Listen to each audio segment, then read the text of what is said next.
I'd like to call this meeting of the City of West Hollywood Rent Stabilization Commission on Thursday, October 10th to order. If you'll stand and follow me in the Pledge of Allegiance. I pledge allegiance to the flag of the United States of America and to the republic for which it stands, one nation, under God, indivisible, with liberty and justice for all.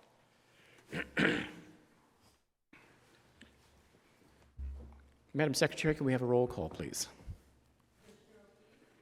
Present. Commissioner Kirby's? Here. Commissioner Maggio? Present. Commissioner Martz? Here. Commissioner Charity? Here. Vice Chair Topchian? Here. Chair Bergstein? Here. We have a quorum. Moving on to item 4, approval of the agenda. Have we all had a chance to review tonight's agenda? Any questions or revisions we'd like to propose? If not, I'll entertain a motion to approve. Motion to approve. And I'll second.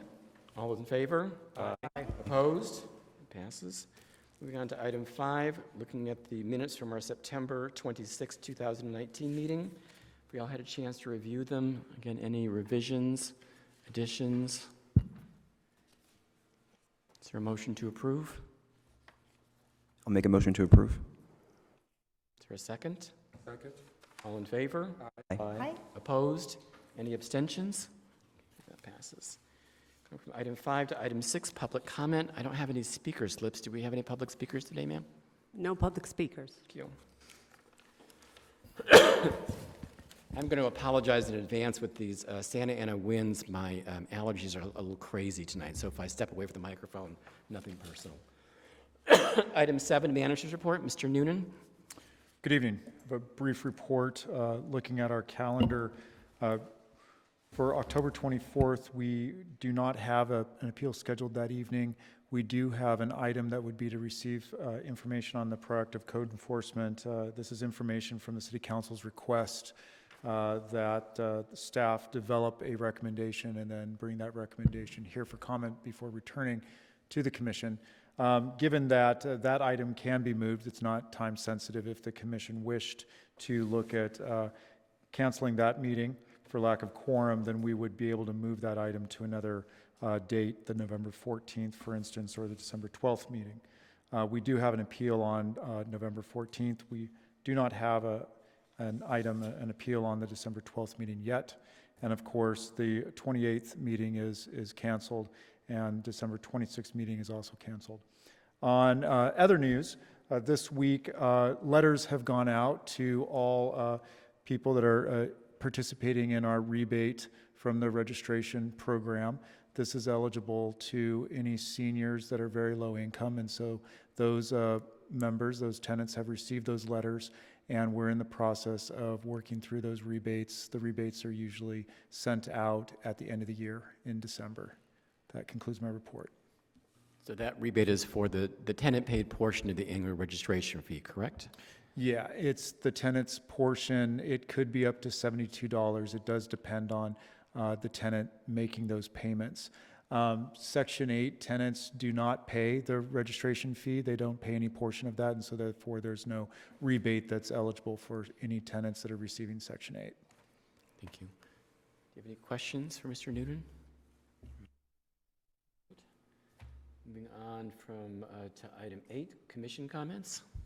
I wanted to ask, I'll use this time to ask actually Peter Nguyen a question. If you have any updated information on the newly established rent stabilization of Beverly Hills, do you know what kind of format they'll be following? Or? So this is, the question is about rent stabilization in Beverly Hills. Beverly Hills did increase its program a few years ago. They hired in a deputy director into their community development department to manage that program. They do have a registry. The registry is similar to LA's registry, not to our registry, where the landlord records the rents every year. The rent increases every year. They reduced their 10% limit to, I believe, 3% was their first step, and then I believe at this point it is at inflation. And then they do have just cause eviction protections. Thank you very much. You mentioned the October 24th meeting. The only item currently on the agenda is the staff report on the proactive code enforcement. I would be curious with my fellow commissioners, rather than canceling the meeting, if there is one of our action items carried over from the prior year or this current year that we could, if staff be ready to make a presentation, any item, perhaps slide it into that October 24th meeting.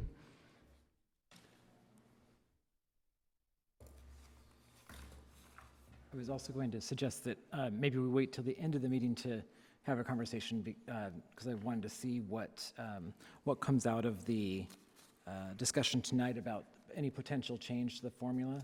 Okay. Because that would be an opportunity for us to then more formalize. I'm fine with that, so we'll revisit this at the end of the meeting. Okay. Any other comments from the commissioners? Yes, I have one. Today I was in federal court for the hearing with Ed Buck and the victims, Jamel Moore and Timothy Dean. And I just want to put on the record the progress that I've finally seen and the elation, if that's the right word, that something has been done, and just the sadness that it took the entities to be whoever they may be so long to see that this was actually taken to court. I think it could have happened sooner, but I'm glad we're at the point we're at, and I think our city is safer for having that man off our streets. So that's my comment. Thank you. We'll move on to item 9, the appeal D-4448, 990 Palm Avenue, number 12. Let me just shift my pages. Appeal was filed by the property owner, NNC Palm Avenue, Regan Edwards. Is there a representative from the property owner present this evening? Is the tenant, Antoine, I'm going to butcher this last name, Pointier? Am I close? Was I close? Very good, okay. So what we'll do is we'll hear a report from our staff attorney. The commission will have the opportunity to ask questions of the staff attorney. Then you'll be able to come forward. Sir, are you part of the appeal this evening? Yes, I apologize. That's all right. Good timing. So come and have a seat, sir. You're with Palm Avenue? Yes. Come and have a seat, sir, in front. Just explaining the way this will work is our staff attorney will make a report to the commission. The commissioners will have the opportunity to ask questions of our staff attorney, and then you, as the appellant, have a total of 5 minutes. You can split your time between an initial discussion and then hold some time for rebuttal. Just need to let our secretary know how you want to split your time when you start speaking. The tenant, you will have 5 minutes total, no time for rebuttal. And for each of you, when you come to the microphone, just state your name and city of residence. And with that, Ms. Regan. Thank you. Antoine Pointinier has lived in Unit 12 at 990 Palm Avenue since July 2012 and pays monthly rent of $1,510.71. He applied for a rent reduction for the elimination or substantial reduction of various housing services, as well as a determination of the maximum allowable rent, and whether the landlord had retained rent in excess of the MAR. The hearing examiner granted a rent decrease on some but not all of those issues. She found that the current MAR for the tenancy is the current rent and that the landlord has not retained any amounts in excess of the MAR. The landlord has appealed the rent reductions on the following issues: bicycle sharing, Netflix, the loss of a patio tree, the front planters, and a monthly convenience fee. Staff recommends that the commission affirm in part and reverse in part the hearing examiner's decision. There is substantial evidence supporting the hearing examiner's decision regarding the front planters and Netflix, but she erred, however, in granting a rent reduction to all of the tenants for the loss of bicycle sharing, since not all of those tenants enjoyed that amenity. With respect to the patio tree, the hearing examiner erred in defining the tree as a housing service instead of looking at the landscaping as a whole. When viewed in the context of the entire landscaping, the loss of the tree does not represent a substantial decrease in that housing service. Finally, while the hearing examiner correctly ordered the reimbursement of the convenience fee, she erred in defining it as a housing service instead of simply an improper fee imposed in violation of the rent stabilization ordinance. Thank you. Commission comments from Ms. Regan? Go ahead. Thank you, Chair. Ms. Regan, I have a question more probably more of like a clarification. Regarding the tree, the way it's explained in the staff report, that the tree is not, the tree that provides shade is not a housing service. That's the I way it's understood explained. correctly, right? But if I recall that we had cases when the loss of the tree that provided shade, we granted a rent reduction as a reduction of a housing service. So I want to see what's the difference and why here we don't treat it the same way. Thank you. So, yes, we have, but in those circumstances, there was a determination by the commission that the landscaping as a whole had been substantially reduced as a result of the loss of the tree. It wasn't the tree itself that was the housing service. So if there was a tree as a housing service, the rent reduction would have been higher? What is the difference between giving a rent, So the rent considering reduction it's a wasn't reduction? for the tree, the rent reduction was for the loss of the landscaping. Okay. So the shade, loss of the shade in a case like this wouldn't be a reduction of a service? Again, it's in the context of the landscaping as a whole, and that's something for the commission to deliberate on. Okay, all right, thank you. I just wanted to clarify, and I'll hear from the fellow commissioners. Any other questions? Okay, at this point, the appellant can come forward to the podium. Please state your name and city of residence. Again, you have a total of 5 minutes. If you can let the secretary know how you'd like to divide your time before you start speaking. Want the microphone up here at the podium, sir. Thank you so much. My name is John Flanagan. I'm the Director of Property Operations for Fusion Property Management Company, the managing entity for 990 Palm. I reside in Newport Beach, California. And how would you like to divide your time? Just a very brief comment, or I could just answer any questions specifically that the council might have regarding some of these services. I really don't want to necessarily contest a few things. I just have a couple of comments on a few items and just wanted to be heard. Why don't we on those. just, we'll run the clock, and then if there's time left over, you decide you'd like for rebuttal later on, we'll let you know how much time you have left. How would that be? That's fine. Thank Okay. you so much. Really just regarding the Netflix item is that this service was provided by previous ownership. At that time, Netflix had these things called DVDs, which are no longer available. And as much as we'd like to continue to offer that service, Netflix can't provide that to us, so it does not allow us to provide that to the residents. That's the only comment I have there, and I appreciate any sort of feedback regarding that and answer any questions. Regarding the tree, yes, it was removed. Yes, it was damaging the property. It was in power lines. It wasn't good, wasn't healthy, and it's been replaced. We would have loved to replace it with the same size tree. It just wasn't physically possible for the space. And all I'd ask is that we respectfully, I say this very respectfully, if that's the issue in that we didn't replace it with the same size tree, I would only respectfully comment that there was a tree on 990 on Palm that was on city property that was removed and was not replaced with the same size tree. So I only ask that we be held to the same standards as the city. And if there's anything we could do, I would love to remedy it. But I just feel that it's really tough. I know $180 doesn't seem like a lot of money, but it's a lot of money, and it just doesn't feel right with me inside that I feel like we're being unduly punished. And that's really it, to be honest. If there's any other item on here that you'd like to discuss, I'd be more than happy to. And we just, that's all I really have to say at the time. Commissioners, questions? Mr. Maggio?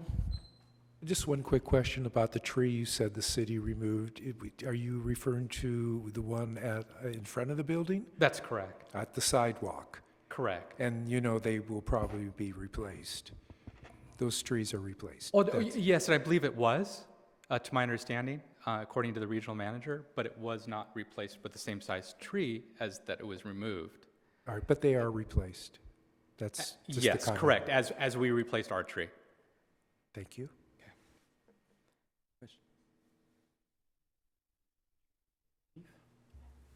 In the hearing examiner's report, it says that, I might mispronounce the name, Pointorier further testified that the tree died in the spring of 2018. It sounds like from what you're saying today, it wasn't an issue of the tree dying, it was an issue of the tree being in power lines and being removed? No, I'm just relaying all the information that's been relayed to me. And yes, but they're a combination of both.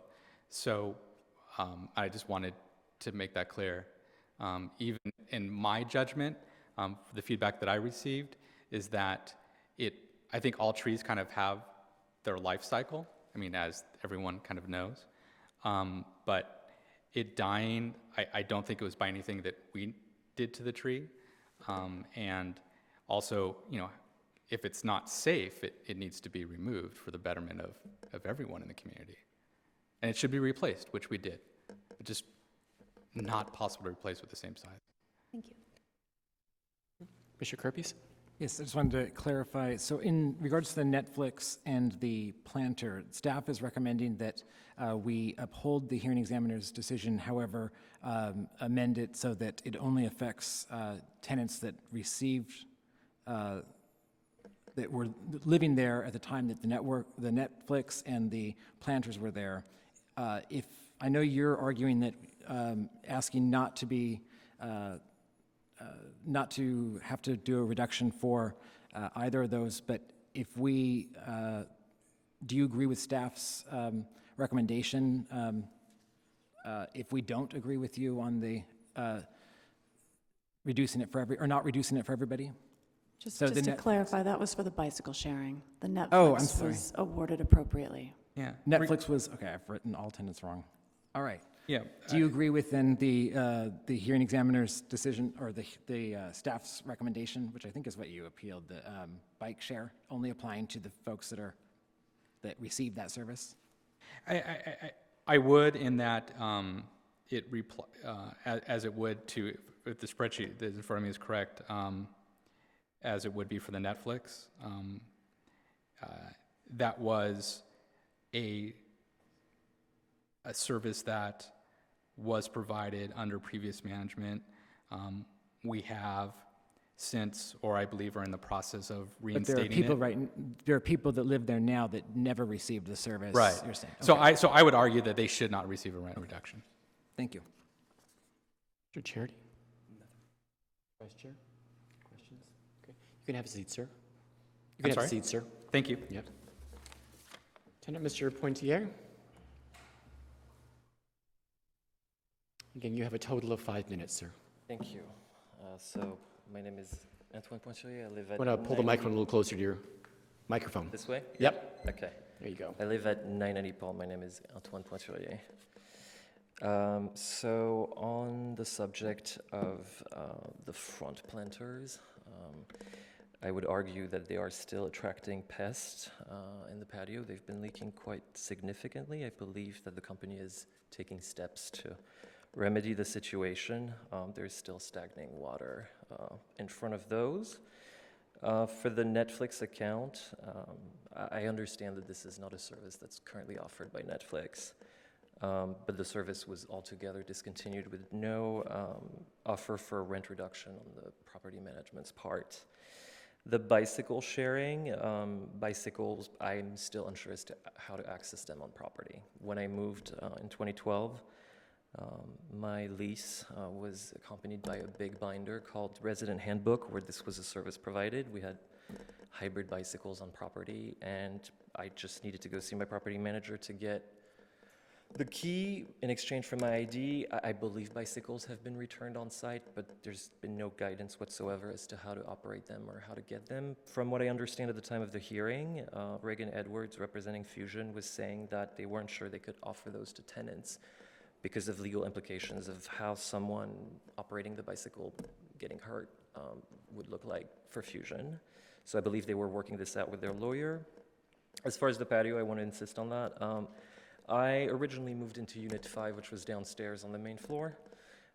Due to a flood, I moved to Unit 12 as a compensation because my apartment was rendered uninhabitable. And the very condition for me to move into Unit 12 was to have privacy. And for my own personal reasons, I want privacy. I don't want to be seen by my neighbors at 4 in the morning. And we had this large tree in the patio that was groomed, maintained, pruned, and watered and kept together for years. It's been around, I think, for as long as the building has been here. And in 2018, as the commissioner here stated, the tree died. Starting in 2017, I mentioned to the current ownership that the tree looked like part of it was dying. It did not grow out leaves as it normally would in the spring and summer. It looked infested by a parasite, so I said you should have your people look at it, the gardeners. They never did. Water was also subsequently turned off, so it was left to die. It's not like I did my best to warn them, I did, and now this huge tree that used to give me privacy and shade, most importantly because I'm facing west, so as soon as the sun sets down, my apartment is blasted by the sun. I have neither privacy or light control. So I'm running my AC 24/7 basically because the wall turns really hot inside, it absorbs the sun, and I'm on AC all the time, and my electric bill is going up. And if I want to be out of my shower in my, towel at 11 p.m., I have to live with my windows closed at all times. So they did replace it with a tree that's substantially smaller. It's the equivalent of 2 fingers together. I was assured that it would grow very, very quickly. It's been installed for 6 months, and 2 leaves came up at the top. I don't believe there's enough dirt where they put it because they did not uproot the former tree, they just cut it down. So it's been planted next to a huge trunk that's been left here, and it has nowhere to grow, so I'm still contesting the validity of the replacement. I still think this was a service that was tied to my apartment. I like not to see my neighbor across the street, and I like not to be seen. Not that I have anything to hide. I just live in a busy city in 2019. So I'm trying to be as amicable as possible. There's been a pattern on my end as a tenant to see the property go through a transition. It was very well maintained. It's not really anymore. And I'm quite sad in a sense that I have to be here to discuss all of that. But I appreciate your time tonight, and I appreciate Fusion's representation here. That would be all for me. Commissioners, questions? No questions? You can have a seat, sir. Thank you. Did you want to use any of your reserved time for a rebuttal to any of his comments? No, thank you. Okay. So with that, then I would close the public discussion, open it for commission discussion. Who would like to begin? Commissioner Maggio? I think I would like to start with page 50 or 6, whichever we call it. It's the tree exhibit. As you can see, it has cracked the plant area. What page? 50.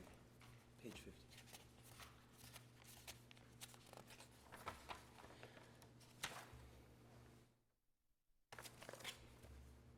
50 shows that the tree got so big that it was cracking open the cement area. My other concern is whether there could be a good tree planted there, because is there a therma? Does it go to the ground, or is that asphalt all the way to the wall, and then that planter area is just over it? If that's the case, then a tree may not be able to penetrate through that.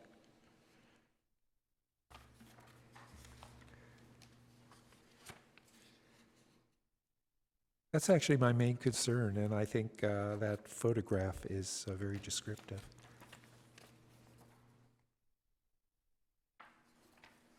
Commissioner Kirpies?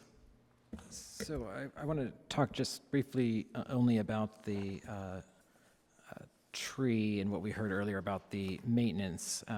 It's in the past, we have given established the price or the rent decrease based upon the what I would call the service that was provided by the tree, the shade, the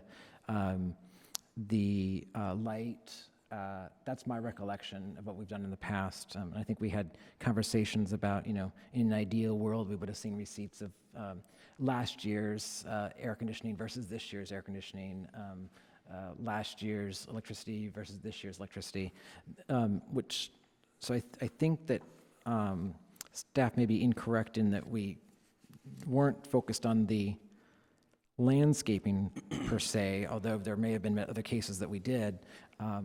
The reason we came up with the dollar figure at the time was because of a value we placed on that service that it was providing to the land or to the tenant that may have been near that, had it at their window or whatever. So I don't, unless staff could help us out on if there's a reason legally that we're trying to change the determination that it's a service versus landscape, I don't see why we need to change that, because I think that when we look at these things, although we could look at landscaping as a whole, what we're really looking at, and I think there's an argument to be made in this case, but more clear in our previous cases, that it was what does the tree provide them.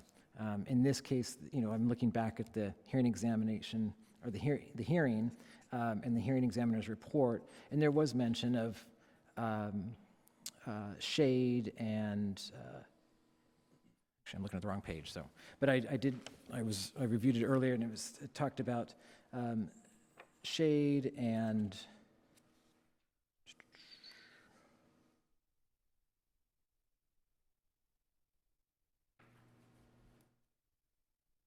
he talked about tonight, and I think in here as well, privacy.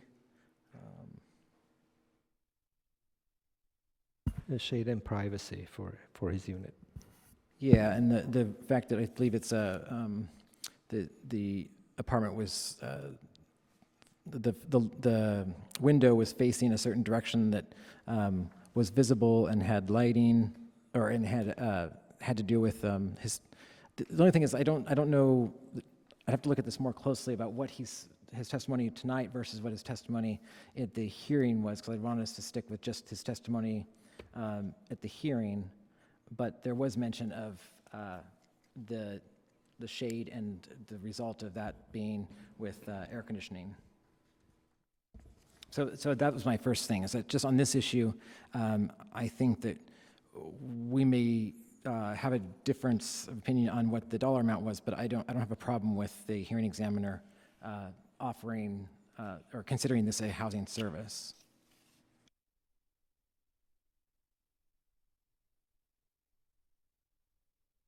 Okay, Charity?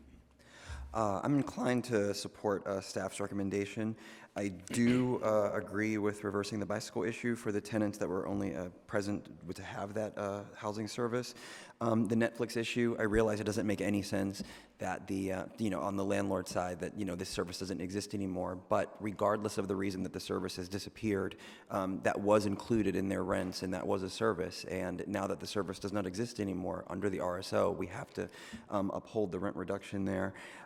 This patio tree issue, I'll come back to it. The common area maintenance, I'm inclined to uphold their decision, as well as the front planters, and the determination of the monthly convenience fee, of that being a fee and not a housing service.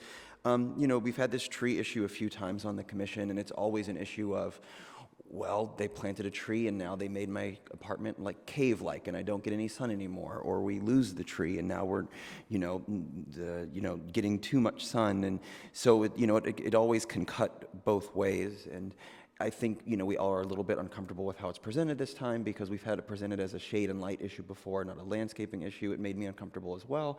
So I'll be curious to see what my other commissioners think about it. I'm more inclined to uphold the staff's recommendation, only because another tree was planted. The tree was obviously dead and had to go. If it was affecting the power lines, that's another issue. But we heard testimony on both sides that the tree was dead. So, and it's in the record. So something obviously had to be done about the tree, and another tree was planted. So I'm inclined to support staff's recommendation, but I'm open to hearing my fellow commissioners speak. Of clarity that this tree is not in a patio area, it's in a driveway. Just No, that's not. It's in a Just to be- driveway. No, just to clarify, the picture that you pointed out on page 50, that's not the tree. If you look on page 36, that's where the tree had been. So it was not in the driveway, just to clarify. Commissioner O'Keefe? Yes, so the issues I'm not going to discuss are ones where I agree with the staff recommendation, and just in the interest of time, I won't repeat what's been said and what was presented. On the issue of Netflix, I agree it was a housing service that was provided and no longer is, but I would suggest we reframe it slightly so that it is the availability of access to a variety of DVDs. I think that there would be ways to restore a housing service that would be equal, that wouldn't have to be exactly a Netflix. For example, if they bought a whole room of DVDs and had a rotating options, that would certainly be the equivalent or better for a housing service. So I would suggest that we slightly reframe that so it's access to movies, which has been denied, so it's something that could be restored in a different way instead of being one specific product. On the question of the tree, it looks like the tenant had checked the box for both common unit and individual unit, and it looks to me like the analysis from the hearing examiner focused solely on the common area instead of the individual area of shade and privacy. Ms. Regan, if you don't mind, have we in the past found individual unit rent reductions when there's a reduction of shade, or is it always common? It's always common. What has been done in the past is it was kind of a two-step evaluation process. Did it constitute a substantial reduction of the landscaping housing service? And then I believe when it came to the valuation, there was testimony as to how it affected the various tenants who lived by the tree. That's too bad, because it does seem like for the individual tenant, there is a much more dramatic impact than there is to all other tenants, since the shade and the cost because of the lack of shade was much more individual. But if that's not something we would have the authority to do or that we could do, then I wouldn't be inclined to overturn the hearing examiner's decision there, because the hearing examiner is the trier of fact. And we do owe some deference. It does look like perhaps the wrong standard was applied, and it was not viewed in the context of the landscaping as a whole, in which case I think remanding it would be more appropriate. But I wouldn't be prepared to overturn it, because there does seem like there was some evidence that she considered, including that there's this whole root structure there still, that she could have considered that it diminished the landscaping as a whole, but perhaps the wrong analysis was applied. And that's it for me.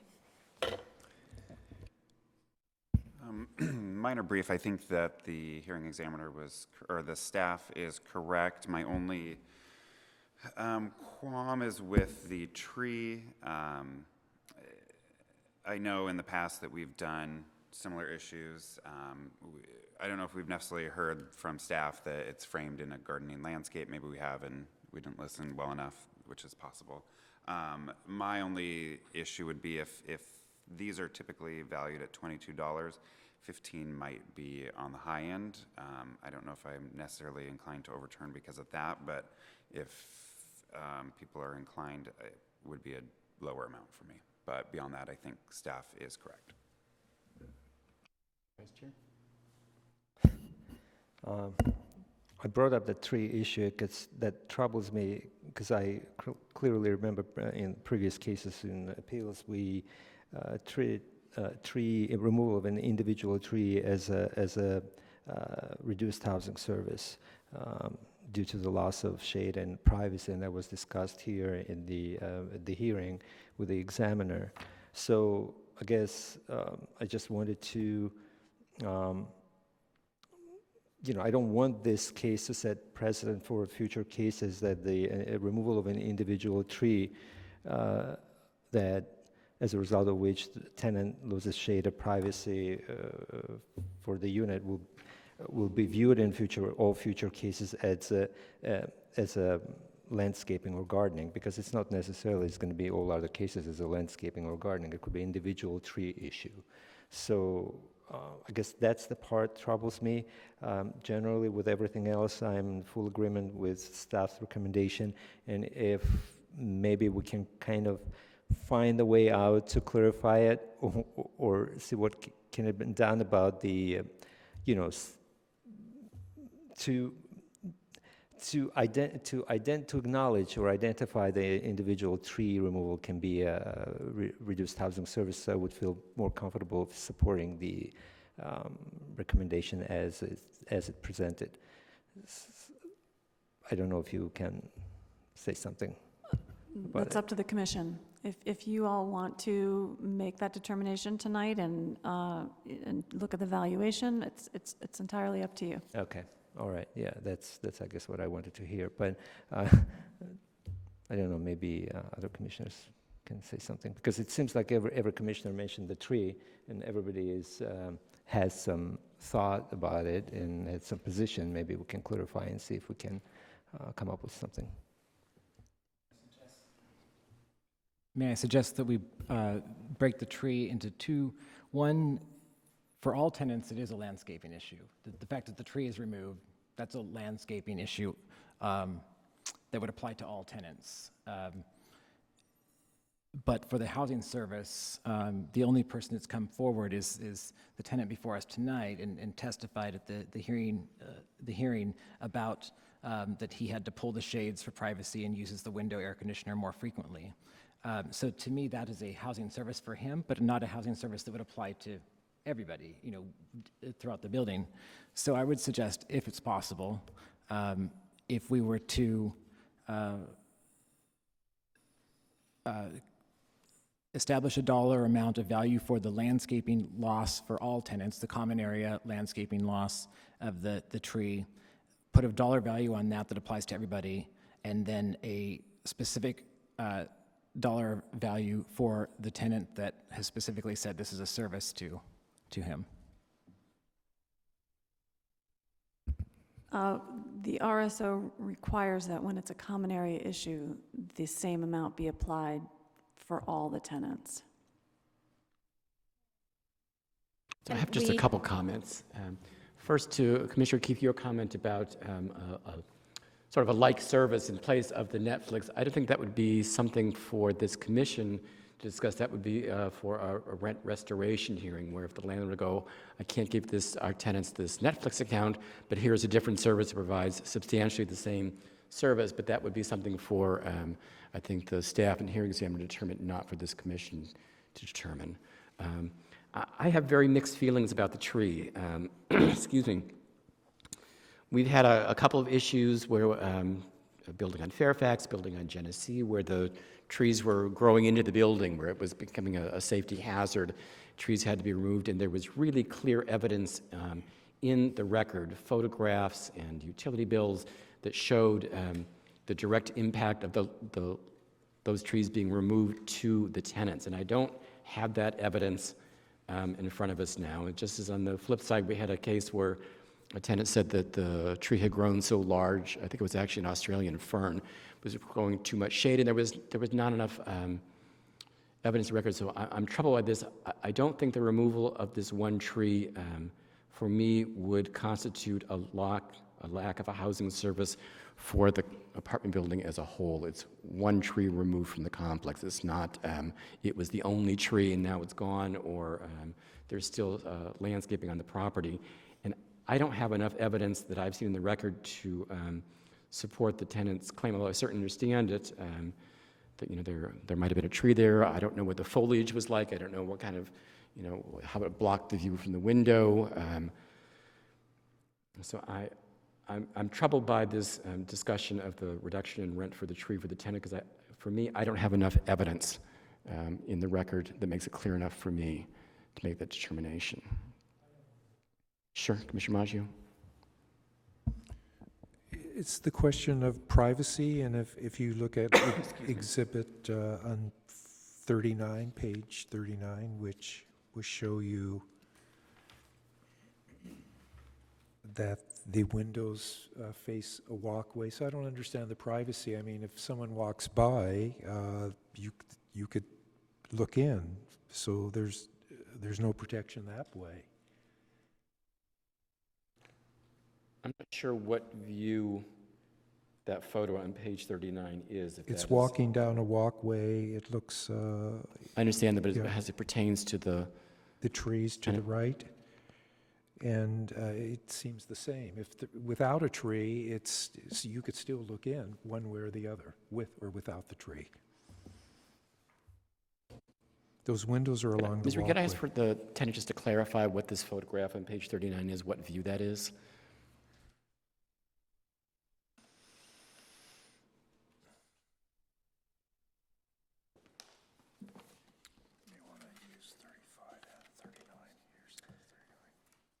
Okay, so this Exhibit U pertains to another item from this hearing.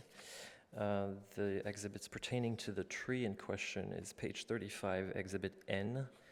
My apartment is located upstairs on the left. The two windows you see with the striped awnings, those are my units, those are my windows. Page 36 is the root system left in place of the tree that's been cut off. I'm sorry, I was flipping page really quick. Go back to page 35, the awning. Page 35. Which one is yours?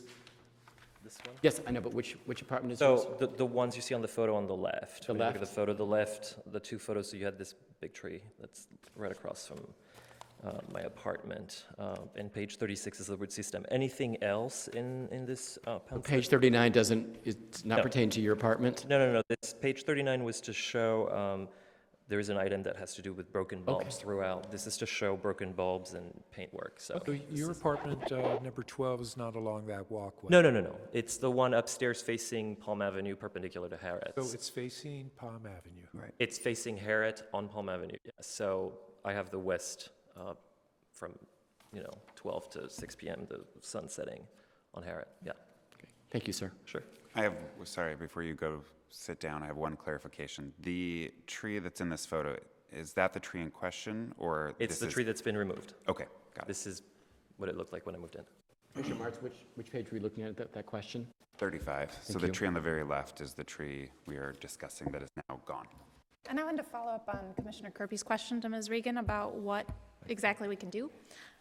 Ms. Regan, would it be permissible, or would we not have it in our authority to find that there is an individual unit loss of a housing service by no longer having the shade and the cooling that results from a tree? Are we only allowed to find that's common area, or would we be allowed to No, find that? you could reverse the hearing examiner's decision that it's a common area rent reduction and only find that it's an individual issue. But we can never find both. We can't find that there's both. You Sorry, you can find both, but you can't award different amounts for different units. If it's a common area issue, the same rent reduction applies across the board. Okay, so for example, if it was $15 to everyone, but one person has a reduction of shade and has a lot of AC, then there could be two separate amounts for two separate things. Right, and that cannot be done, right? So that would be what I would be inclined to do. Probably to remand it, to have you can't have one individual unit for shade and privacy. No, if it's a common area issue, then, and there's a rent reduction granted, every unit is the same.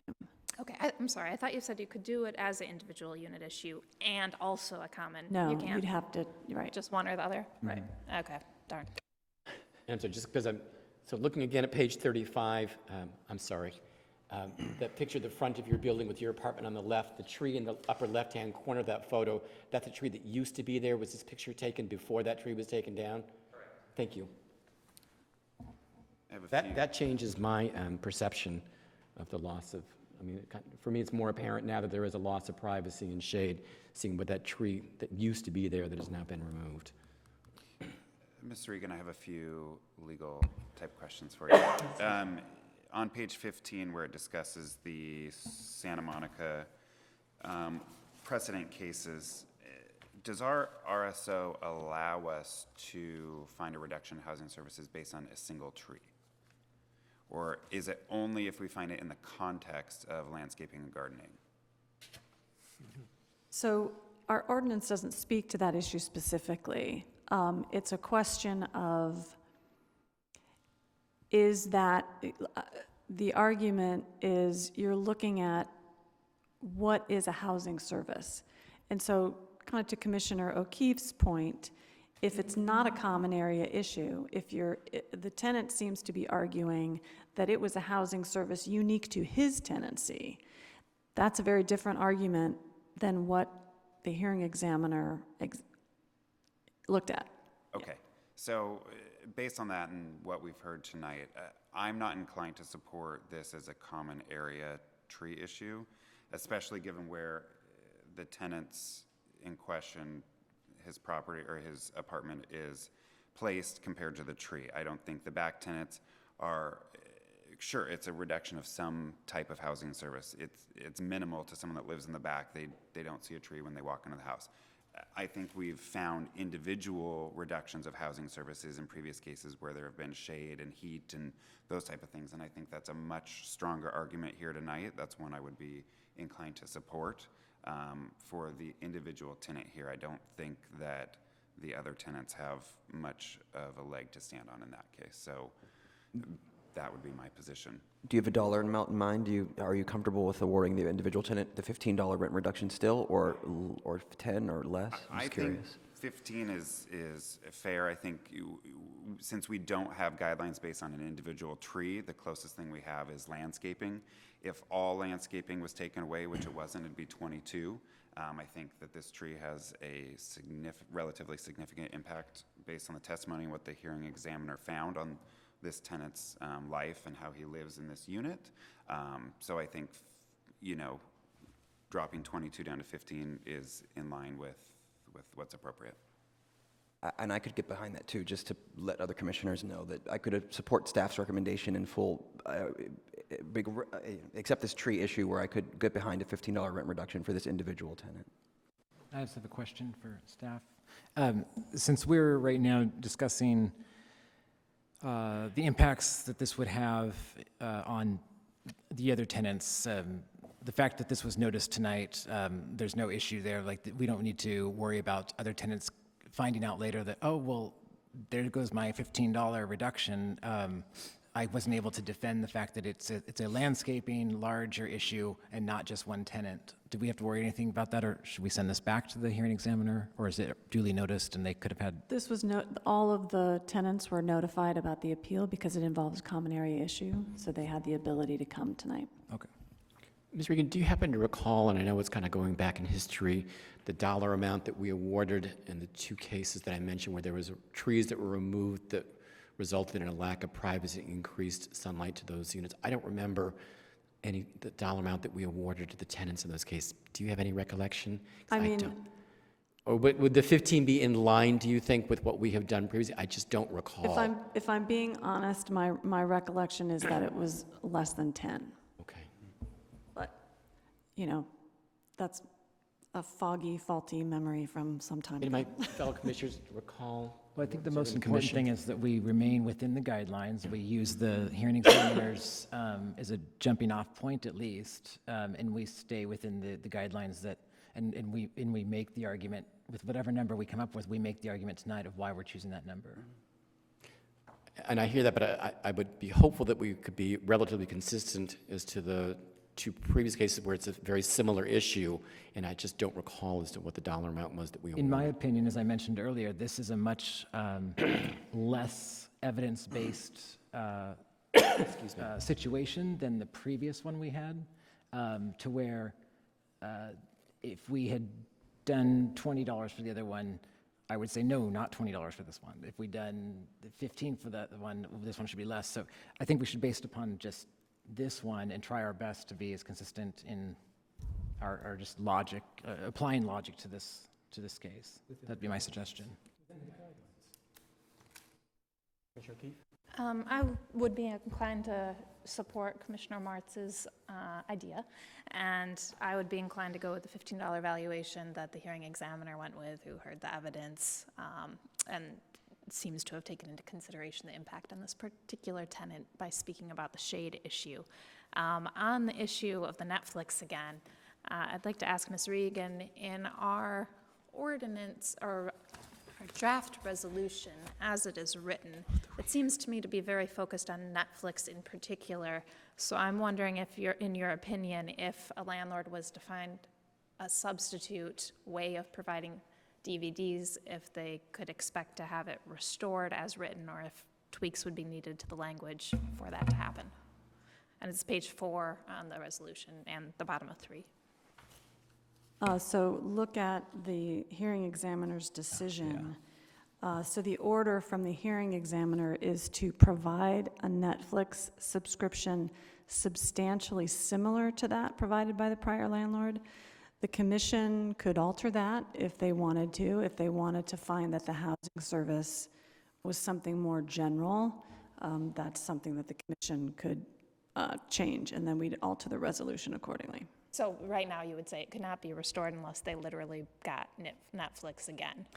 I mean, the order says provide a Netflix subscription substantially similar. It could easily be altered to say provide a subscription substantially similar to the Netflix subscription.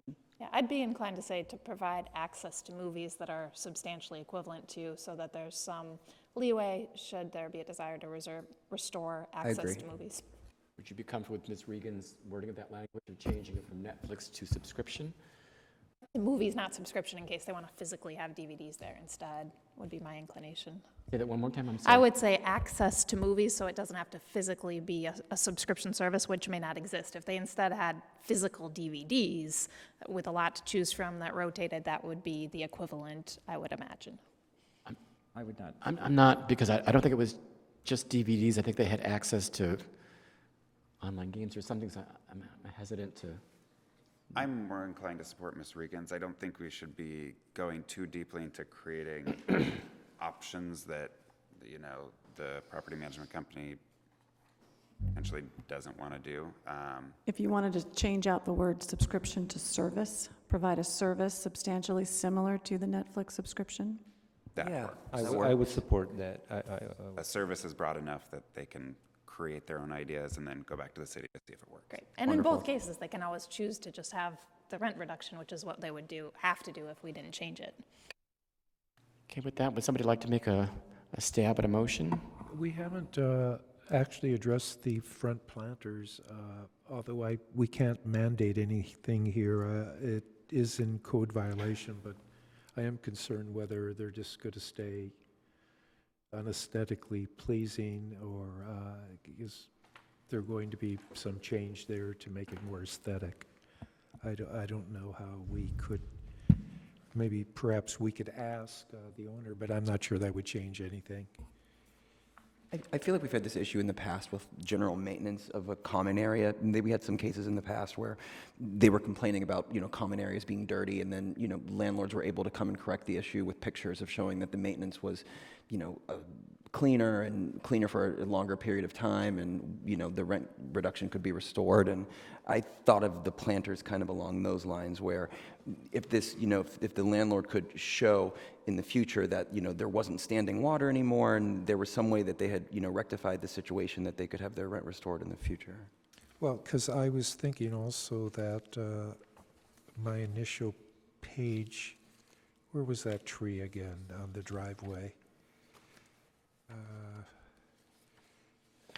50?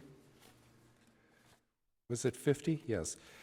And you could see, I believe there's rocks there, maybe something like that could be substituted in those flower boxes, so that they're just not left to look empty and dirty. I'm a little lost. I'm not sure what you're asking here, Commissioner Maggio. Well, if you're going to rip out the plants and there's going to be nothing there because you can't water them because it's a code violation, because it leaks, what will be the replacement there? I think they've been ordered to do a new planter. The what? I recalled there was an order to provide a new planter because it was crumbling, and that was going to happen. It was a health issue as well, because of the standing water was attracting, I think, mosquitoes and. Yeah, I was under the impression that maybe 37 was our planters. Is that not the, maybe we have some clarification. Is page 37 the planters? Yeah, no. No. they're in front of... Says repair or replace the driveway planters so they are code compliant and take all acts reasonably necessary to perform this maintenance. The planters are page 51, Okay. along the windows, and then they're behind the brick wall. So Got it. the code enforcement, I mean, is not us. The order from the hearing examiner is repair or replace the driveway planters so they are code compliant and take all acts reasonably necessary to perform this maintenance. I don't see a problem with that. I see that they will continue to receive a $5 reduction in their rent until the city determines that they have become code compliant and they've taken necessary, and they've repaired or replaced them, and so they're code compliant. So there's nothing we can do beyond that. All right. I don't think. I mean, Further comments? Draft, you want to make a motion?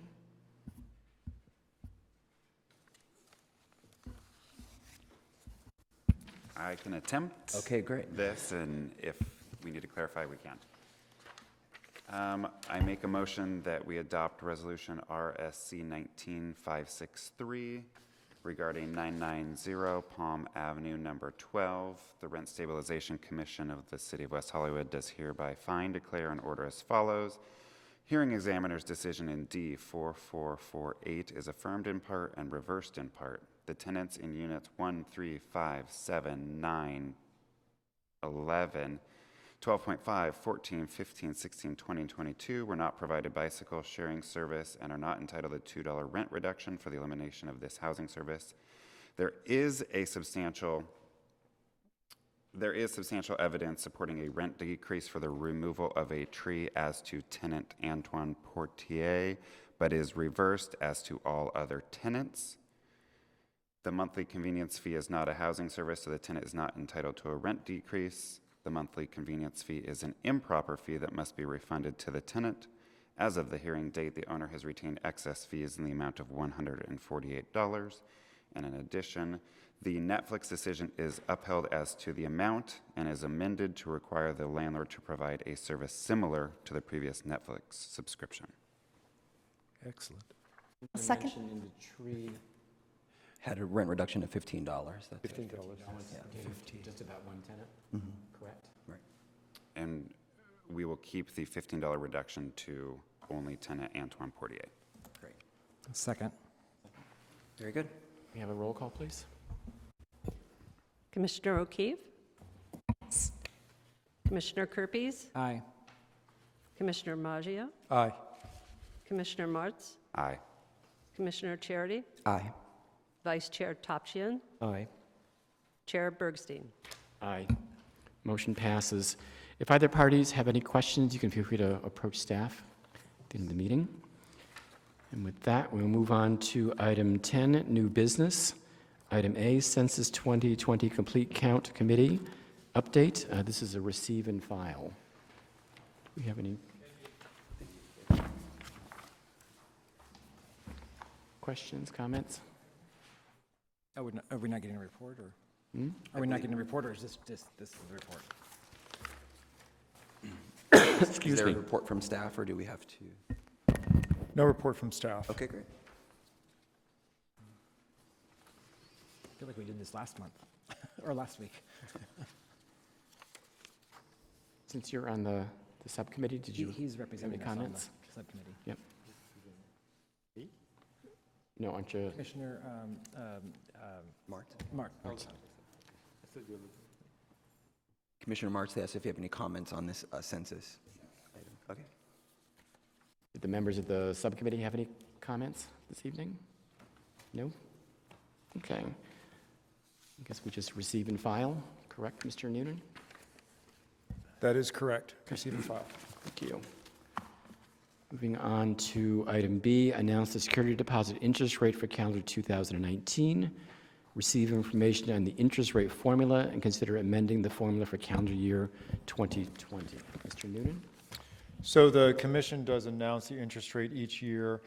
We are a little late, I have to admit, on announcing it this year. But that interest rate is, again, 0% based on the formula that we have, which is to use the Passport savings accounts at 5 West Hollywood banks. and to take the average and round to the nearest 0.25%. That has been netting at 0% interest for quite a few years. It does that again. The second part of this report is on the request of the Commission to look at that formula. We do ask that the Commission actually hold off on that second aspect of considering the formula, given that we need a little more time to understand why we're using the Passport Savings Account. It came to my attention that in 2000 and before, we had actually been using I believe it's the savings, we were using 6-month certificates on deposit for $1,000, but in the settlement with litigation, we switched that in 2001 to our current formula. So I want to better understand why we're using that before we come forward with an item that would, for the Commission to consider changing.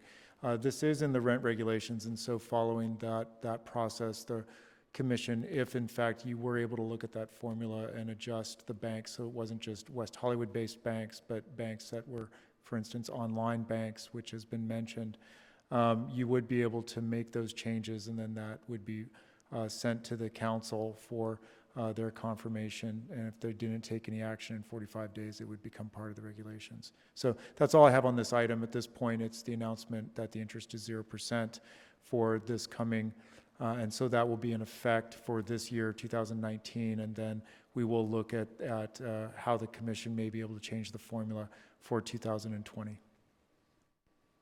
Question. Go ahead. In the meantime, I totally agree that we should hold off if there's questions about how we came up with the use of the passport savings.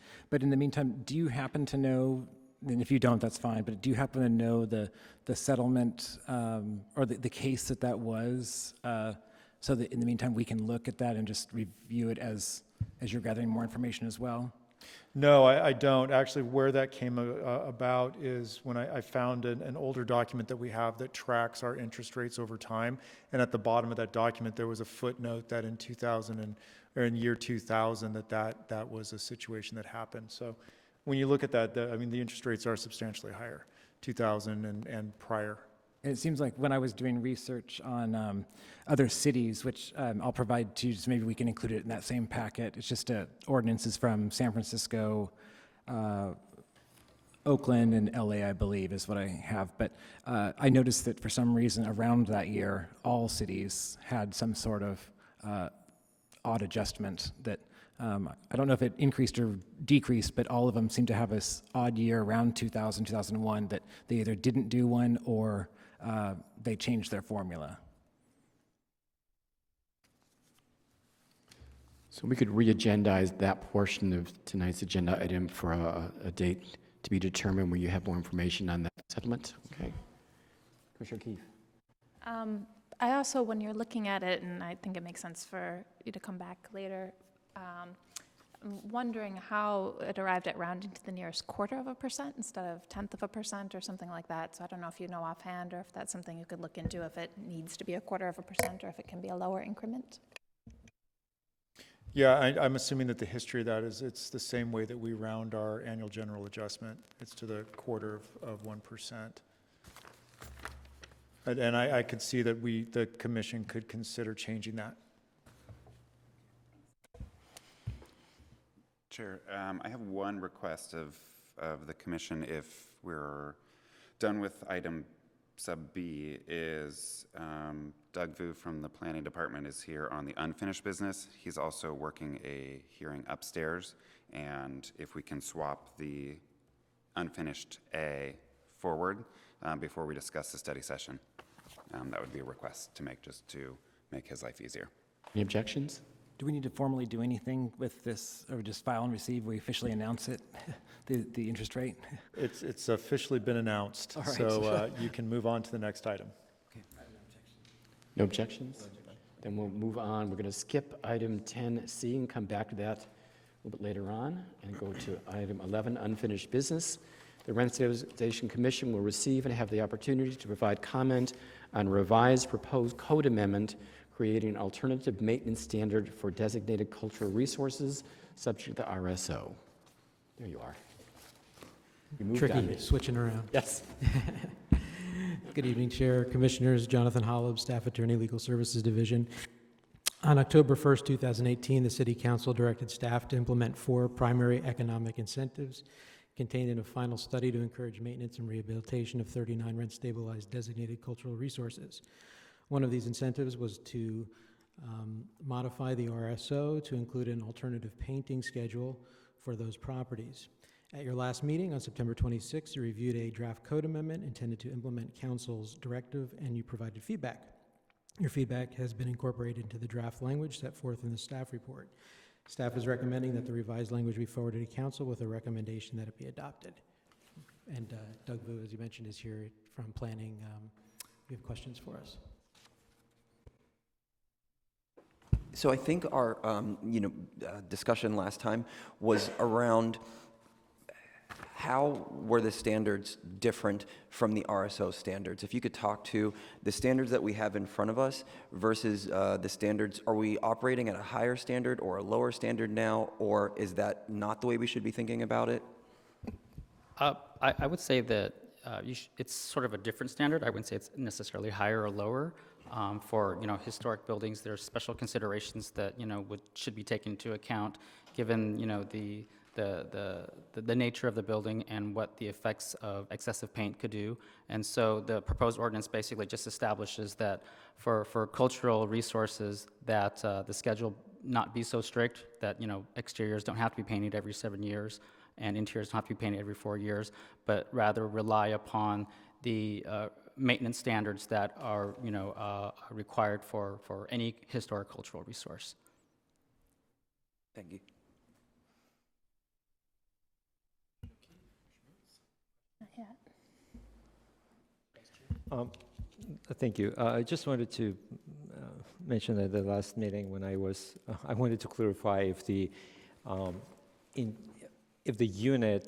RSO standards will continue to apply to the maintenance standards, the current standards that we have for the interior of the units. And I just want to I acknowledge that I see that language, and I'm pleased that based on the language that is proposed here, the RSO standards currently that we have in place will apply to the units regardless of for these designated buildings. Thank you for that. I have a question. So just so I'm making sure that I understand, so this would allow for a tenant who lives in a rent-stabilized building that's that this ordinance would apply to, their Meals Act would apply to, there's a contract there, that if they felt that they were not, the standards were not being held as currently, it's 17.5601, that's the current maintenance requirements for rent-stabilized properties. If, and I believe it was, is it 4 years? 4 years, I believe, for painting. If that was not happening, they could file a complaint or file with the city. A copy would be sent over to planning, and that would be part of the decision. Is planning, if planning did not say,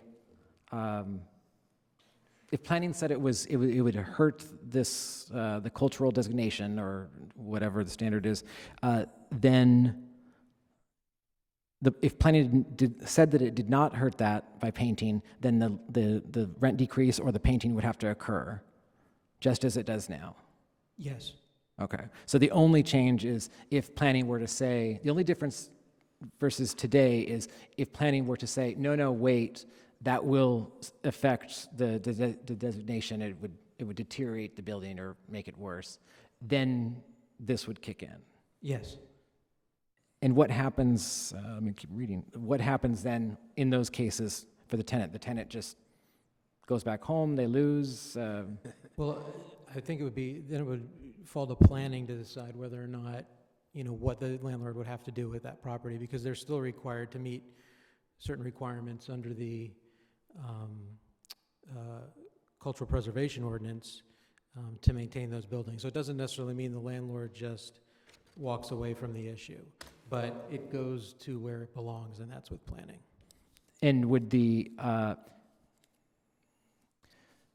does the tenant have an opportunity to tell the hearing examiner, fine, that's what the planning department says, but look, this needs maintenance. Who determines whether it needs, I mean, and they would use the standard that is in the Mills contract or whatever has been outlined to how they need to maintain it. But what is the tenant's role? Does the tenant get to argue that in front of the hearing examiner? Or does it just simply, you don't qualify for a? I just wanted a quick clarification that it's not just, my understanding, this is not just Mills Act buildings. These are buildings that are culturally designated, which may or may not be Mills Act. Is that a correct clarification? That is correct. Thank you. This applies to, it does not have to be a Mills Act building. It's any designated cultural resource.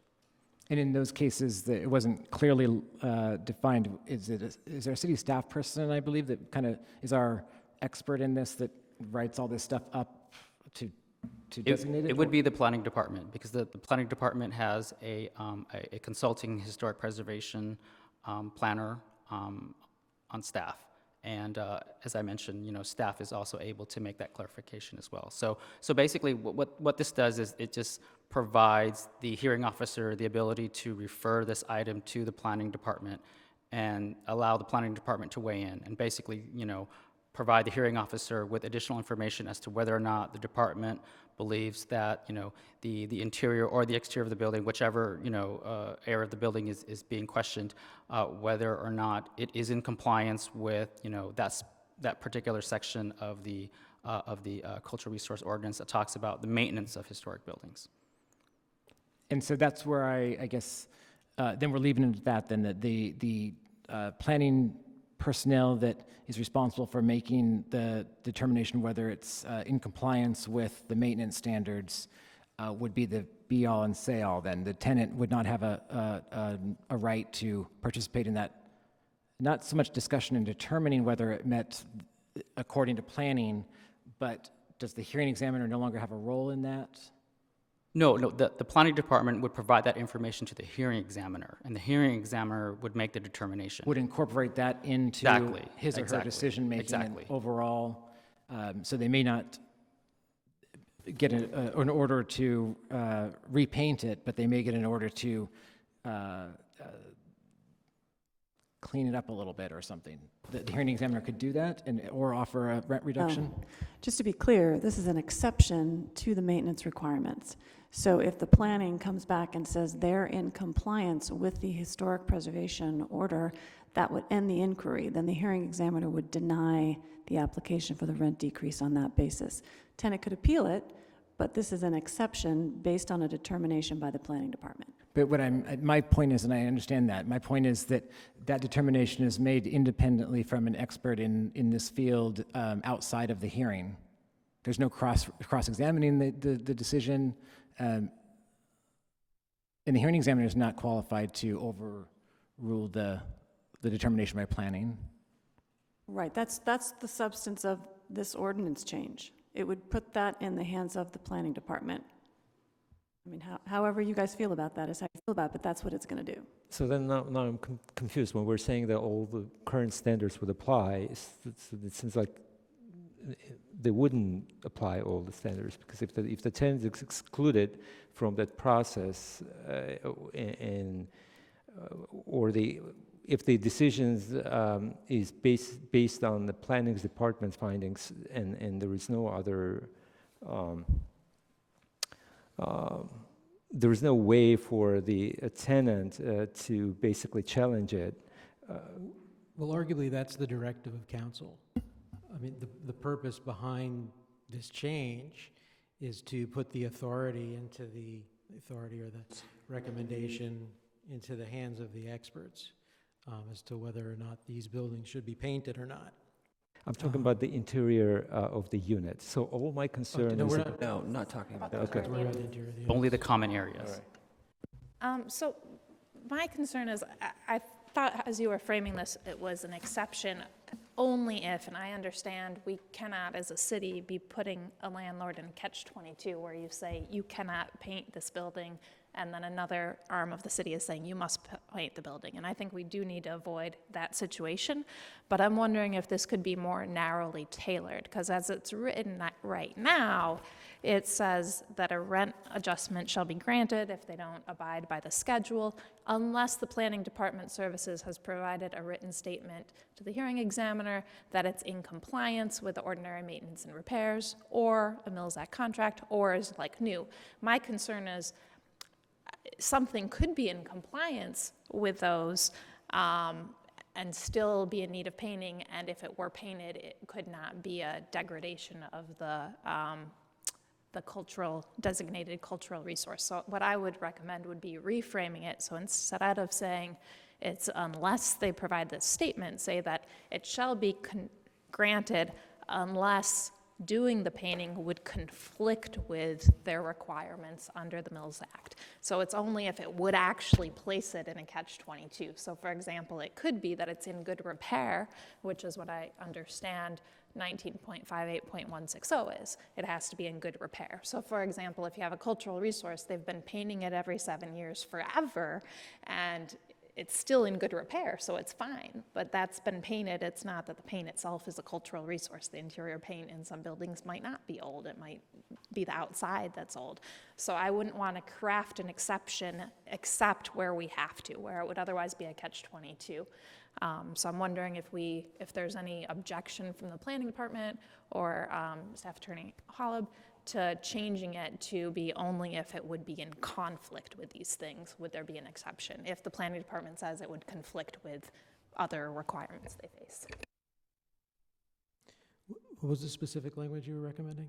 So I would recommend saying, unless the planning department has provided a written statement to the hearing examiner that the painting would conflict with requirements that the landlord has under a Mills Act contract, rehabilitation and maintenance plan, or is in like new condition, or if it would conflict with their requirements. I don't know if there's some other contract like the Mills Act under 19.58.160. So whatever it would be for that, if there's some requirement if that's part of what makes it a designated cultural resource is the interior paint or exterior paint, then the exception should apply. So I don't know how you word it because I don't know what the requirement is that would be otherwise a catch-22.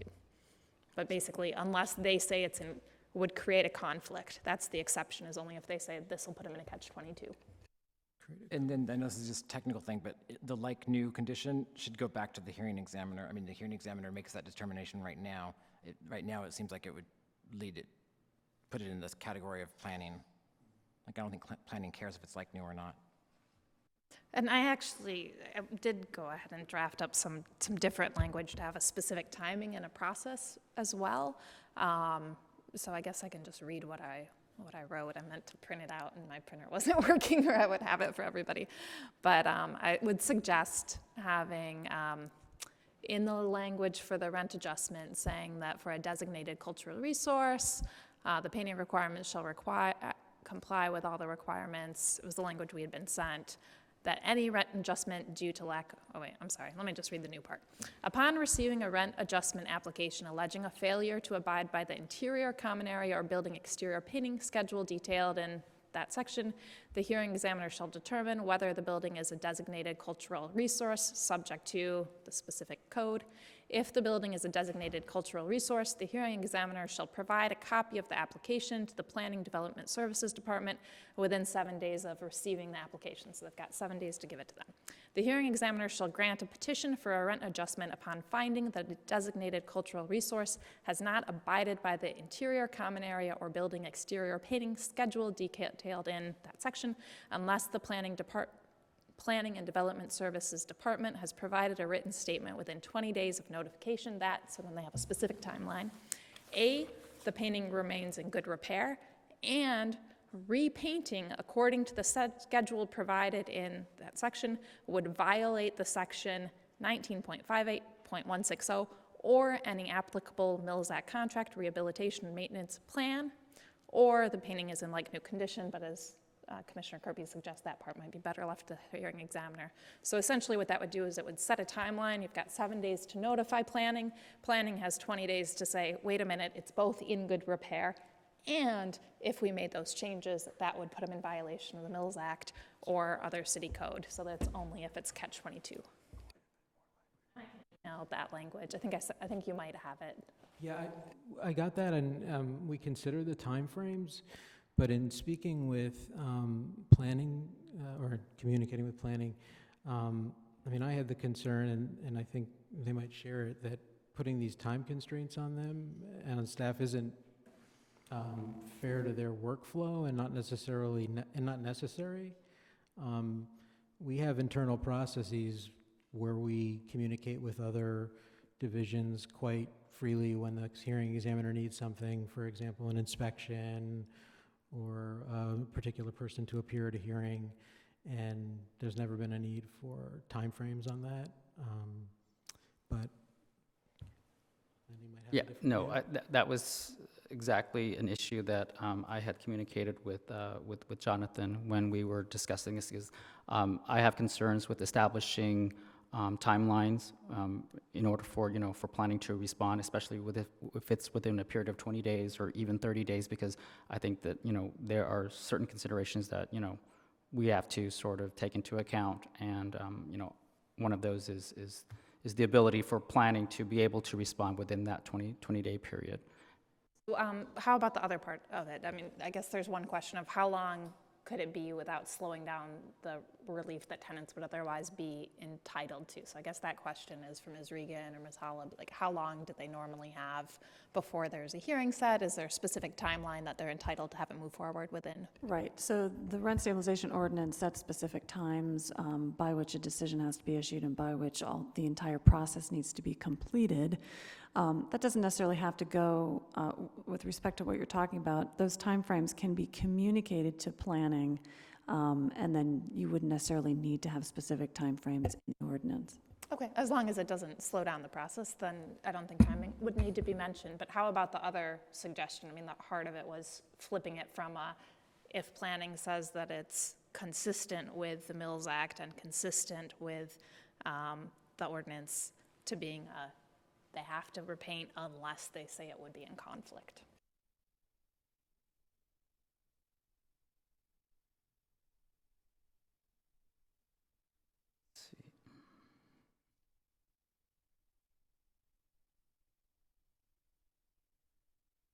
One suggestion is that, staff can take this back and look at it and communicate with the other members of the planning team.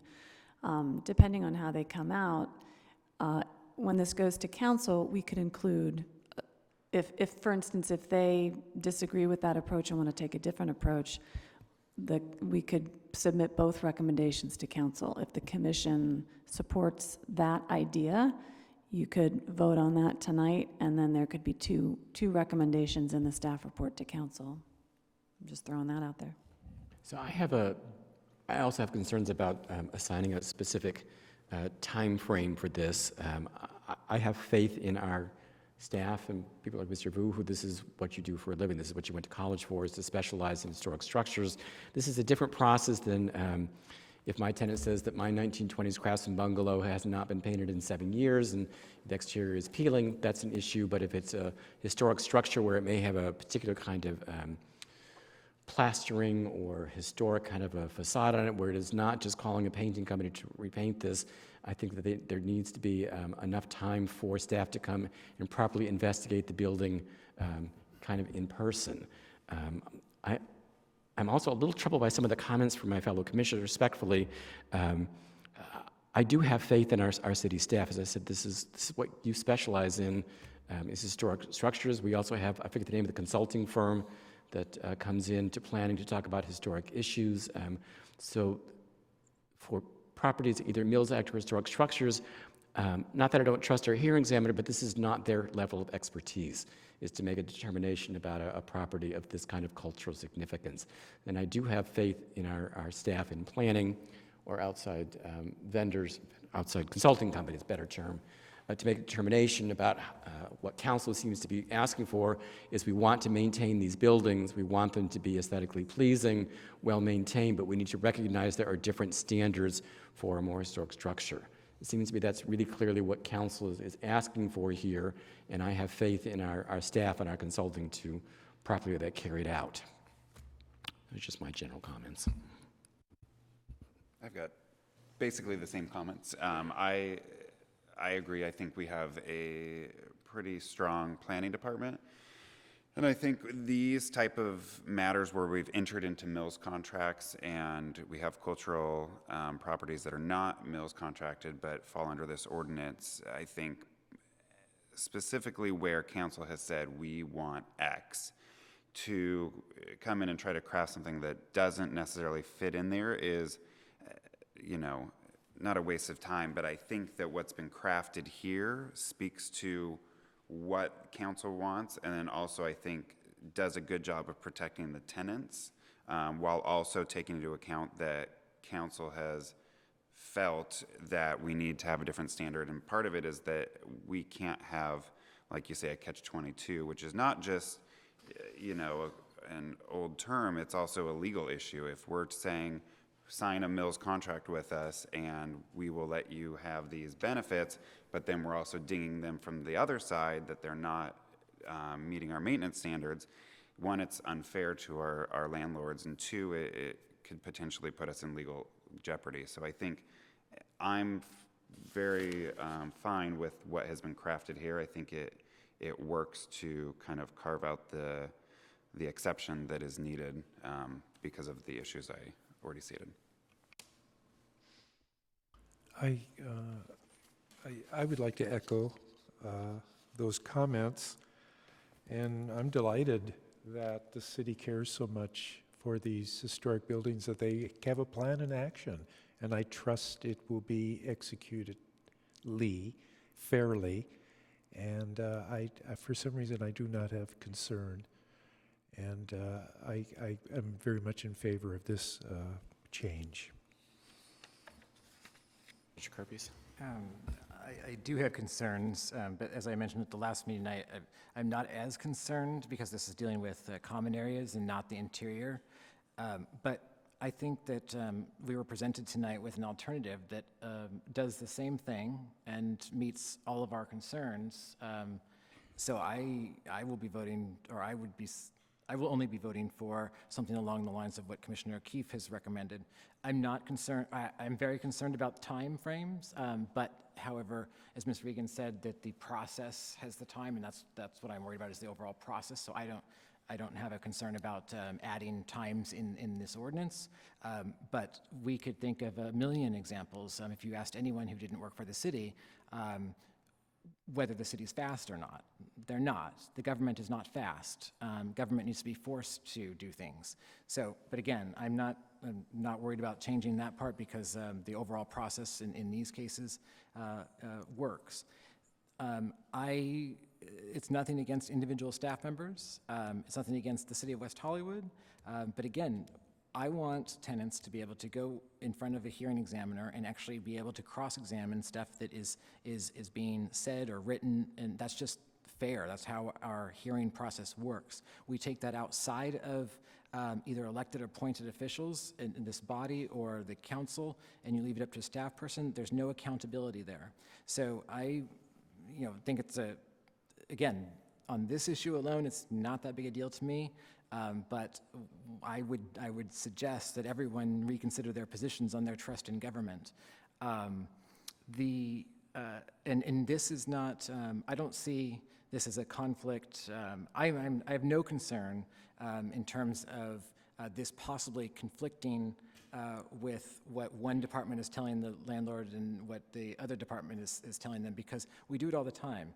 We're not punishing people when we would do a reduction in rent. What we're doing is saying that is a reduction in services. We're not punishing the landlord. So I don't see it the same way. We oftentimes reduce rents for code compliance issues that they're forced to do. I will continue voting that way. So I'm not concerned about that. And I think that the answer to all of this, to answer to all of our concerns, is what Commissioner O'Keefe recommended, along with what Ms. Regan had said, that they can take it back and planning can work out whatever they need to.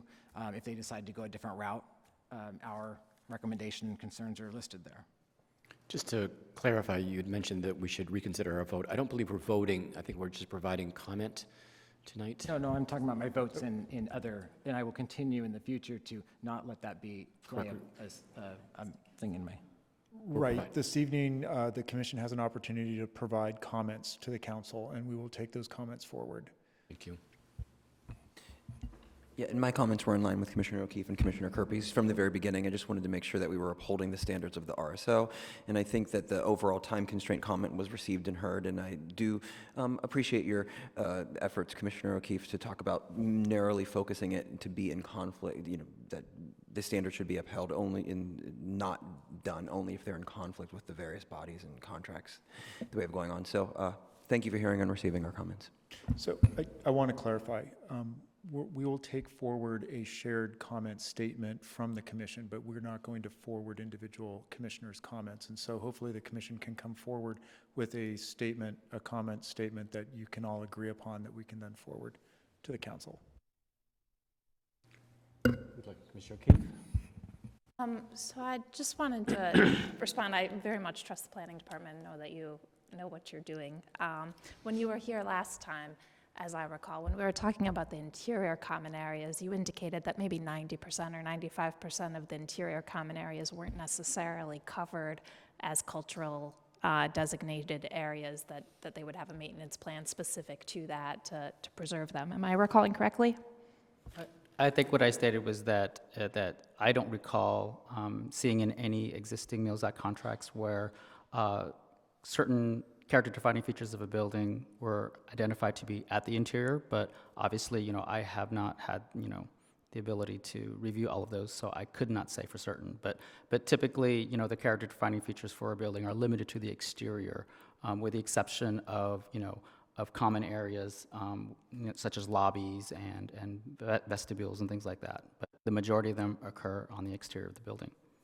Took that into consideration a lot when proposing alternate language, because what this would do is it would weaken the standard from 4 or 7 years, as the RSO provides, to instead a much weaker standard, which isn't any human being's opinion. It's a statute, it's an ordinance. It's 19.58.160, which is in good repair. Good repair is a lot lower than you have to repaint it every 7 years. So if the vast majority of these historic properties, the inside isn't necessarily what's defining the character, why should we weaken the standard from every 7 years if that's not what's defining it to instead good repair? I'd say from changing it from one statute to another, it doesn't make sense unless it actually is part of the character defining feature. So that's why I would reframe it instead of saying they're in compliance, because the planning department has to do what the law says. If the law says if it's in good repair, you get an exception. It would get an exception if it was a good repair, but it hadn't been painted in 8 years, even if there was some chipping. Why would we want to provide that kind of exception if that's not actually a character defining feature of the building? There's no policy reason that I can see to say, all right, you can have worse walls that are older that are just in good repair instead of being every 7 years or every 4 years for interiors. I'm just saying I can get behind that, and a general comment about completing this in a time frame similar to the RSO. That would be my vote I would get behind in terms of if we're making a general statement about how we felt about it.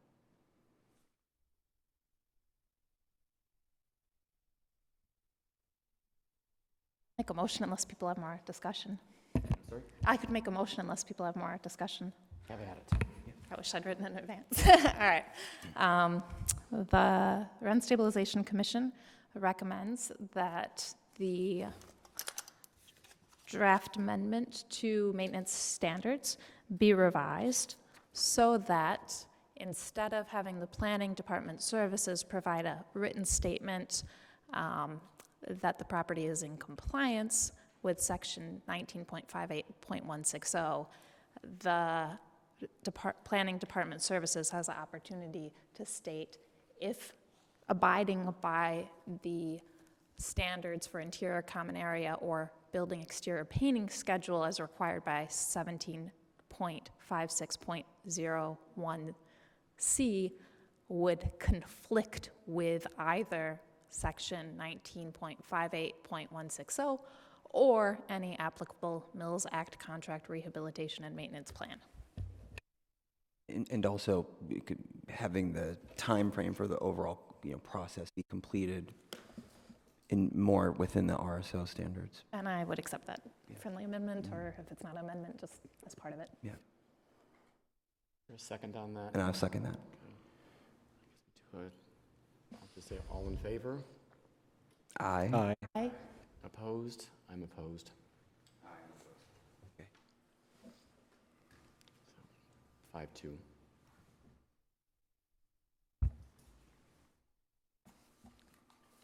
All right, thank you for your time. Thank you. And we will go back to item 10, C, annual study session. Consider moving to January, discussing that item.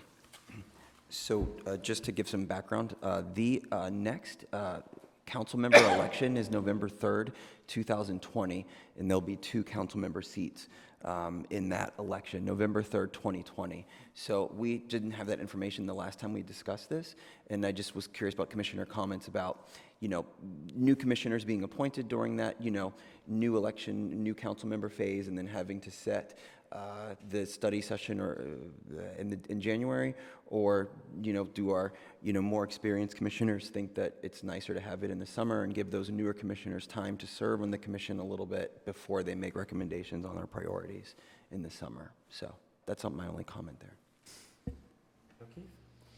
Maybe we could meet in the middle and say spring, then they'll have a few. Maybe we could meet in the middle and say spring, then they'll have a few months to get on board, and it won't be when more people are on vacation, unless a lot of people take vacations in spring.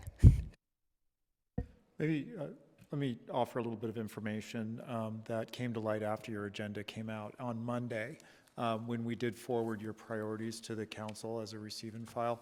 One of the council members, Councilmember Horvath, tabled your priorities, and she stated that the reason she did that was she was coming forward with an item that she thought was similar to the Rent Stabilization Commission's priorities. So perhaps you just suspend this conversation for now until we see what's actually coming down from the council regarding the commission's priorities, and then make a decision then.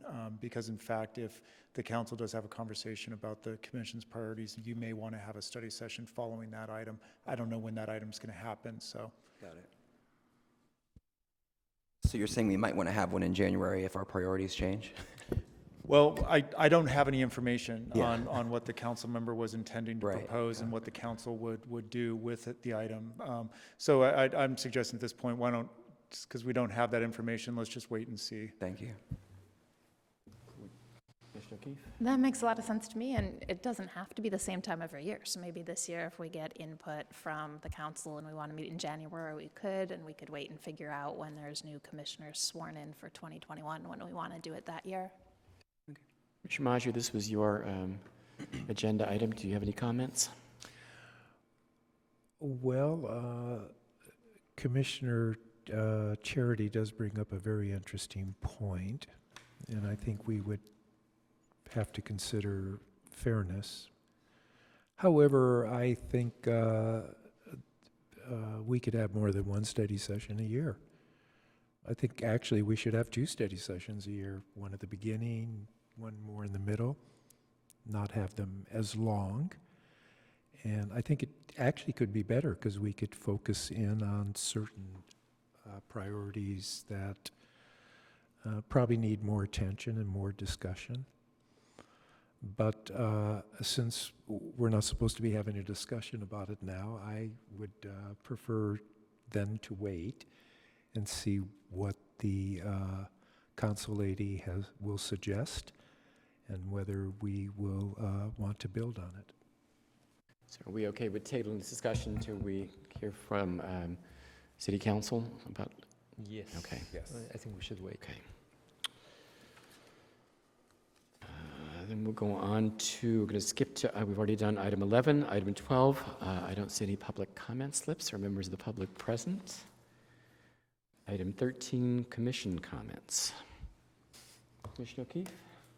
I saw a news item recently about people who had a broken elevator in a rent-stabilized unit, and they've been given a rent reduction I don't remember if it came to our commission and was appealed or not. It might have been before I was on if it did. And it's been out for 8 months. And there was a man who was in the news that had 2 knee repair surgeries, and it was excruciating for every step that he had to go up. And that made me think that we have a criminal code in our city that makes it a crime to take away housing spaces. So maybe it's worth considering also making it a crime to take away elevators, because that can leave someone homebound, it can cause excruciating pain, and maybe also it should be considered for other ADA accessibility that's essential, that if they are taken away, and it'd have to be wordsmithed. But I wanted to raise that as something to suggest that we maybe agendize later, because it's having a really grave impact on members of our community that don't have any resolution as of yet. Curious about the same link, and I don't know about the building or the process with the city, but if the tenants could have been offered relocation, temporary relocation to a different building that would be ADA compliant with an elevator first. I don't know if that occurred in this instance or not, but you're right, it's not just a housing service, it's an accessibility requirement. Commission comments? I do. I have been wanting to bring up an idea. Since this commission has grown from the last 3 years from 5 to 7, our meetings tend to be much longer. Sometimes I think unnecessarily so. And I think on some topics, and I've thought about public hearings, but I don't know if we can create any time limits on each individual commissioner to speak. But I think on more of the broader subjects, I think if a commissioner needs 10, 20, 30 minutes to discuss an item, I think to me that becomes a little long. And I would like us at some point to perhaps agendize this idea so we could perhaps have a full discussion. I'll just comment that I would be vehemently opposed to that concept. I watch other commission meetings online, occasionally attend in person, and if you look at, I want to say some of the weightier commissions in the city, everyone has an impact, but if you look at a planning commission, it's not just each commissioner makes a comment, it's one comment from one commissioner triggers a thought in another commissioner. And I don't see any benefit to limiting the time necessary for a commission to make an informed decision on what is before them on the agenda.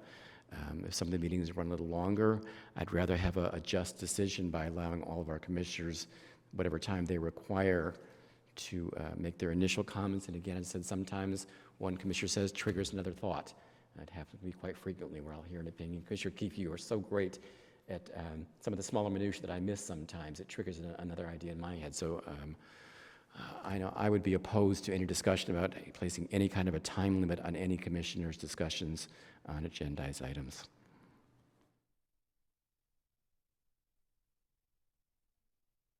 One comment, I just wanted to make an announcement in case people hadn't read it in the newspaper.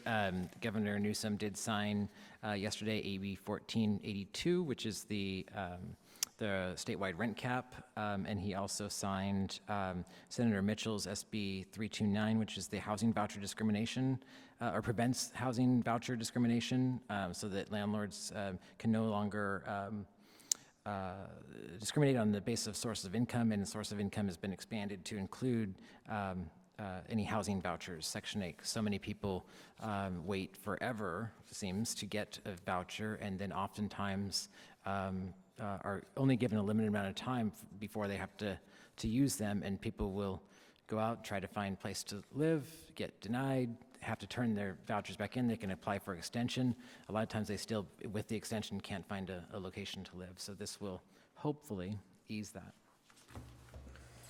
Do we think we need to have a discussion from Mr. Noonan at some point to talk about how the new state law impacts, if anything, on our local ordinance? I don't think the state law, we do not. There's no impact. Okay, thank you. Commission comments? Commissioner O'Keefe? about this last week. I hear you that there's no impact on the state rent stabilization on the local level. Would we have the authority, if we wanted to extend, we can't under local law, the reduction of housing services? All righty then, thank you. But, I mean, I think our role is, and maybe, and I think staff would probably already be working on this, is letting landlords know that aren't rent stabilized units, you know, the others, that this new law is coming into play, and tenants should know their rights as well. Mr. Chairman, I had one last question for staff, if I may. Could you clarify the qualifications for the dollar amount, low income and moderate income? It seems like it changes so very, very often. I'm sorry, I don't have those numbers with me this evening, and they change every year. But I can provide those, I can send that to you in an email, or it's on our website at www.weho.org/housing. I just don't have them with me this evening. Could you maybe bring those numbers with you at our next meeting? I'd also be curious, I'm always a little confused about people who have housing vouchers. There is a limit as to how much an apartment, and I'm saying this in, can rent to qualify for a housing voucher. I know that West Hollywood petitioned to have that level of rent brought up. Could you bring those numbers with you for the next meeting? You're asking for HUD's numbers for the Section 8 program? Yeah, if they have a housing voucher, I know that you can't like rent a $3,000 a month one-bedroom apartment and just pay the difference. There's a limit as to what the rent can be, if I'm correct. Right. In the first year of the Section 8 contract, your rent's limited to 30% of your income. In any years after that, it's not limited. So I can bring I'll bring the LA CDA's schedule for their Section 8, for their Housing Choice Voucher Program. We can provide that in your mail packet the next meeting. Okay, and as well as the information that Commissioner Maggio asked about. Yeah, we'll just provide that as information in your mail packet. Thank you. Any further commission comments? Moving on to item 14, staff comments. I do have a couple. In addition to those laws that Commissioner Kirby's mentioned, he also signed AB 1399, which was sponsored by Richard Bloom, Assemblymember Bloom. That was actually a bill that I wrote to clarify a portion of the Ellis Act. This arose out of our long, lengthy litigation against Ann Kiagi, where she obtained a ruling in the Court of Appeal that was at odds with the interpretation of the Ellis Act that had been up until that point. The Court of Appeal held that essentially you could have it both ways, that you could be both on the rental market with respect to units that were available for market rents, and then off the rental market when it concerned units for which you were obligated to re-rent them to the former tenants.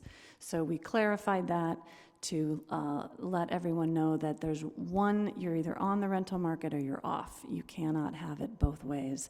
So that will go a long way to hopefully eliminating the most egregious abuses of the Ellis Act. So I was thank Assemblymember Bloom for shepherding that through, and the governor for signing it. So that's very helpful for our city. The other issue I wanted to mention was I recently returned from a trip to the Galapagos Islands, and so I'm suddenly very conscious of all of the waste. And so to that end, I was hoping to get the commission's help in helping to reduce our paper trail. So I would hope the commissioners consider using a digital electronic version of the packet instead of a hard copy. So if you're willing to do that, we'll do an opt-in system. We'll default to the hard copy, but if you're willing to go with a digital copy, if you could let Michelle know, because especially this one tonight is very voluminous and it would really help save a lot of paper. Thank you. Do we just say yes now? Sure. In that case, we'll be able to see the packet right on the screen, right, during the meetings. Yes. I'm sorry, I'm very old-fashioned. I like my hard copy because I highlight it and I tab, and I don't work as well on the Quickly screen. opt in. Just tell her yes if you want to do it. Otherwise, we'll assume. I'll recycle everything. But It's no for me, Michelle. I need a hard copy to work with. I'll try it out, yes. I'll opt in, but I'm going to print it at my firm.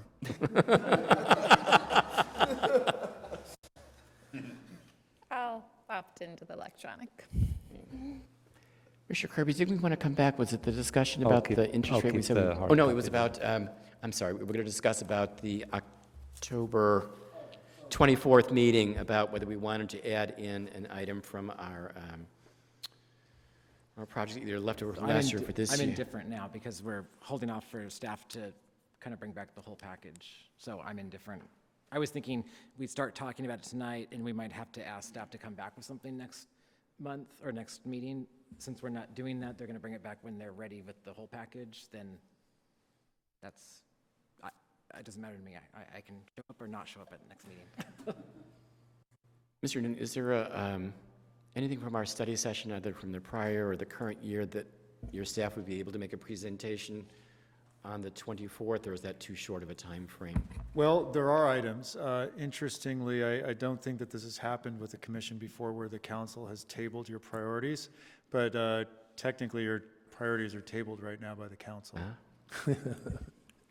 So with that in mind, the October 24th meeting, the only agenda item is the proactive code enforcement information. I believe it doesn't necessarily need to be heard that day. So if we are not going to have a quorum for that evening, which is the only way we can cancel the meeting, if commissioners will not be present for the 24th, we can cancel that meeting, and that agenda item on proactive code enforcement would get re-agendized for a date in the future. So do we want to just take a poll to see who would be available for a commission meeting on the 24th or not be available on the 24th?